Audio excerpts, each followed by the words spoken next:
I opened the large bag and took out what I eyed out to be about 5 grams of P. cubensis. One of the caps was rather large, much larger than a 50-cent piece. I put them in a smaller bag and saved them for later. I now eyed up about 700 milligrams of ketamine. I ingested about 300 milligrams and about 3 grams of the mushrooms. 30 minutes passed, and I ingested the rest of the mushrooms, 2 more grams. About 5 minutes later, I saw a small oval light, about the size of a quarter. I was about 5 or 6 feet in the air. It made its way down to level ground, and I was transformed into a world of kaleidoscopic colors and patterns. I began to look out into the distance and saw what appeared to be a face. At first it was only an eye. Then a nose and a mouth, and finally the other eye. It was trying to tell me something, but I couldn't tell what. Its expression was difficult to distinguish. At first it looked happy, but then it was just a face. I could tell that considerable effort was put just to make itself visible. I leaned back down and realized my eyes were not open. I could see very clearly, more clearly than I ever could, all the different shapes and colors. I was inside my brain, or at least I thought. I could tell the difference from all the various chemicals and enzymes excreting from all the different glands. Each chemical would induce a different thought or feeling to the receptor that it would come in contact with.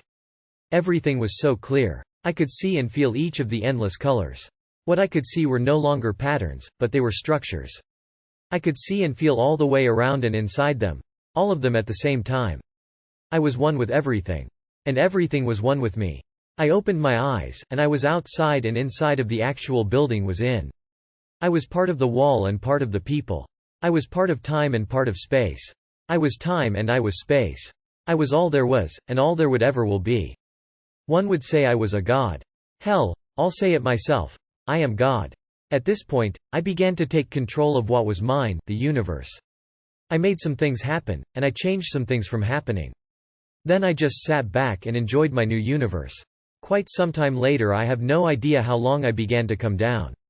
I ate 200 milligrams more ketamine, and insufflated another 200 milligrams.